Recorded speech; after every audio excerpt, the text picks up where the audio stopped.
မင်္ဂလာပါဖိုင်မန်နီညီမလေးကြိုဆိုပါရစေ။ဘိုင်းနေအကောင့်ဖွင့်နည်းနဲ့ KYC တင်တဲ့နည်းကိုပြောပြပေးသွားမှာပဲဖြစ်ပါတယ်။အရင်ဆုံးဘိုင်းနေအကောင့်ဖွင့်မယ်ဆိုရင် Play Store ဒါမှမဟုတ် App Store မှာဘိုင်းနေဆိုတဲ့ application လေးကိုရှာပြီးတော့ download လိုက်ပါ။ကျွန်တော်ပေးထားတဲ့ link ကနေဝင်ပြီးတော့ download လဲရပါတယ်။ပြီးရင်ကိုကဘိုင်းနေအကောင့်ဖွင့်မယ် Gmail ထည့်ပါ။ဖုန်းနဲ့လည်းဖွင့်လို့ရပါတယ်။ဒါပေမဲ့ mail ရပို့ဆင်ပေးပါတယ်။ပြီးရင်mail ကိုကြာလာတဲ့ကုတ်ကလေးရိုက်ထည့်ပေးပါ။ password ပေးတဲ့နေရာမှာအင်္ဂလိပ်အခရာ ABCD အကြီးအသေးပါမယ်။ number 1 2 3 4ပြီး special character ဖြစ်တဲ့ set တို့ add တို့ star တို့ပါမယ်။ပြီးအဲဒီ password လေးကြားမှာပါဒီနေရာရောက်ပြီဆိုရင် yes ကိုနှိပ်ပေးပါ။ yes ကိုနှိပ်ပြီးသွားပြီဆိုရင်ကျွန်တော်ရဲ့ referral code ဖြစ်တဲ့ 2822566733 ကိုထည့်ပေးပါဒီကုတ်ကလေးထည့်ပြီးသွားပြီဆိုရင် next ကိုနှိပ်လိုက်ပါဒါဆိုရင်အကောင့်ပွင့်သွားပါပြီအကောင့်ပွင့်သွားပြီဆိုပြီး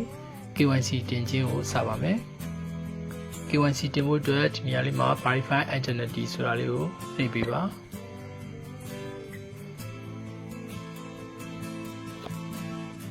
ပြီးရင်ကျွန်တော်တို့ country ကမြန်မာကိုတွားရွေးပေးပါအောက်ကိုဆွဲပါမြန်မာလို့တွေ့ပြီဆိုရွေးလိုက်ပါအပေါ်မှာက government ID ဆိုတဲ့နေရာကကြတော့ကျွန်တော်မှတ်ပုံတင် smart card တို့နဲ့တင်လို့ရပါတယ် driving license နဲ့တင်လို့ရတယ်အောက်မှာကြတော့ passport နဲ့ဆိုလည်းတင်လို့ရပါတယ်ကျွန်တော်ကတော့ government ID လေးကိုရွေးလိုက်ပါမှတ်ပုံတင်နဲ့တင်မယ်သူကပြီးရင်ကျွန်တော်တို့ ID card ကိုတေချာလေးရိုက်ပေးရပါမယ် ID card လေးရဲ့ကြည်လင်ပြတ်သားပြီးတော့ကင်မရာရဲ့ခလဲကောင်လေးမှာကြာနေရပါမယ်ဒီမှာဆိုရင်ကျွန်တော်တို့အောက်ကကြတော့ကိုယ့်ရဲ့ဖုန်းထဲမှာရှိတဲ့ပုံကိုတုံးတာပေါ့နော်အဲ့ဒါကအောင်နေပါတယ်အပေါ်ကဟောရွေးလိုက်ပါကင်မရာနဲ့တိုက်ရိုက်လိုက်ပြီးယခုလိုတင်မယ်ဆိုရင်အောင်ပုံမြင်တာဖြစ်ပါတယ်